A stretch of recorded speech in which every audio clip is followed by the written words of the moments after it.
All right, let's dive right into this explainer. Today, we're tackling a feeling that, well, pretty much every founder, parent, or manager knows all too well, that quiet, relentless exhaustion of constant responsibility. You know the feeling, right? Like you're literally carrying the weight of the world on your shoulders, waking up to an inbox full of someone else's emergencies, or constantly having to be the one who breaks a tie or fixes a broken process. If that sounds familiar, you are in exactly the right place. So you might be sitting there feeling the burnout of endless fires right now, asking yourself, why on earth does the hardest work, the most complicated conflicts, the messiest emergencies always seem to find its way to my desk?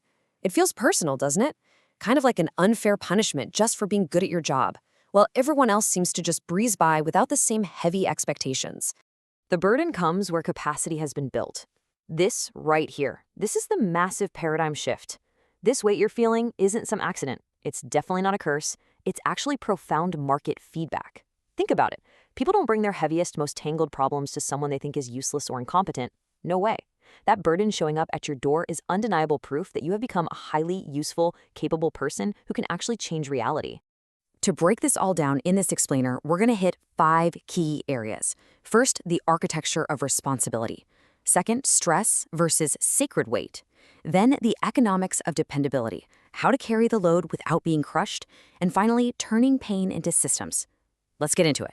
All right, starting with part 1, the architecture of responsibility. There's a very specific progression to being a true burden bearer. Pressure arrives, meaning is chosen, capacity answers, and finally, order begins.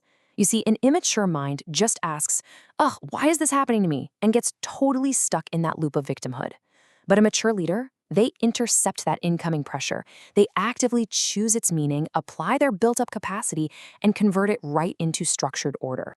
So you've got to decide which side of this divide you're on. When things go south and a project derails, problem generators just multiply the heat, right? They panic, send frantic emails, and accuse without verifying anything. Solution makers do the exact opposite.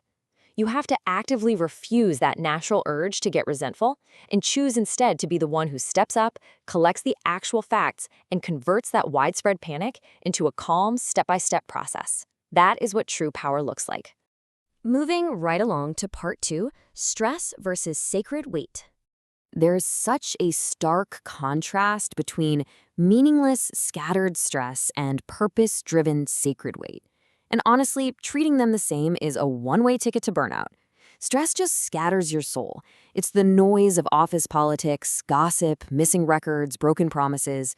But sacred weight, that's things like protecting a vulnerable student, leading a family through a crisis, or defending the integrity of your work.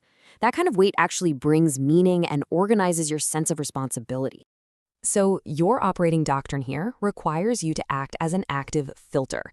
You take that initial incoming noise and you run it through the hard work of discernment to find the true underlying purpose. Once you find it, that purpose cleanly dictates your actual action. You reduce meaningless stress by setting strict limits, but you honor the sacred weight by tying it deeply to your core mission. What does this weight serve? The next time you're feeling totally overwhelmed, I want you to ask yourself this simple yet incredibly authoritative question. What does this weight serve? Does it serve ego, gossip, and avoiding hard truths? Or does it actually serve justice, protection, and real growth? Asking that instantly restores your own executive control. It tells you immediately if you're serving chaos or serving a genuine mission. Okay, section 3, the economics of dependability. Complexity migrates toward capacity. I mean, that hits the nail on the head, right? This is exactly why you feel so overloaded. Trust, opportunity, and capital. They naturally flow toward the rare individuals who can absorb messy, tangled situations without losing their integrity. Uncertainty is incredibly expensive for businesses and families alike. So when you become the person who can absorb that uncertainty and create reliable order, you become an incredibly rare and valuable asset. And your reliability isn't just, a nice personality trait. It's a massive compounding force.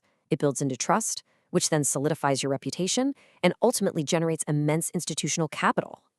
Dependability literally reduces fear and wasted energy for everyone around you.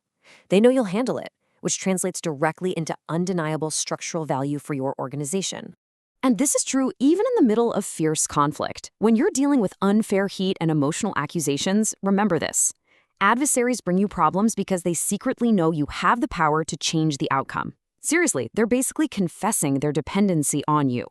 So answer their chaos with calm. Take a breath, refuse to match their tone, and point straight to documented facts and standards. Don't let their emotional disorder drag you beneath your own operational excellence. Which brings us to Section 4, carrying without being crushed. Listen, you simply cannot carry sacred weight with just your nervous system alone. You absolutely must structurally govern your capacity through firm boundaries, reliable systems, clear delegation, and, yes, actual recovery time.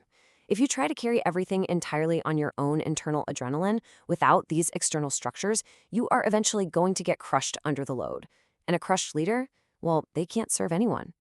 To stop being the institutional bottleneck, you've got to build what we call the burden bearer's arsenal. This means creating checklists so you don't have to rely on memory, templates to standardize your responses, written policies that set the rules up front, automated workflows, centralized documentation for quick answers, and clear decision rules. By deploying these tools, you shift your value from individual heroic exhaustion to enduring institutional power. You are literally turning your personal dependability right into organizational architecture. Urgency does not equal ownership. This is a big one. Just because someone else runs in totally panicked due to their own lack of preparation does not mean you have to adopt their disorder as your permanent identity. You can have compassion, for sure. You can absolutely help them stabilize the situation. But you must maintain the boundary that keeps their emergency from destroying your clarity and focus. All right, final part. Section 5, turning pain into systems. Every single time you experience a heavy, expensive burden, you must actively convert it.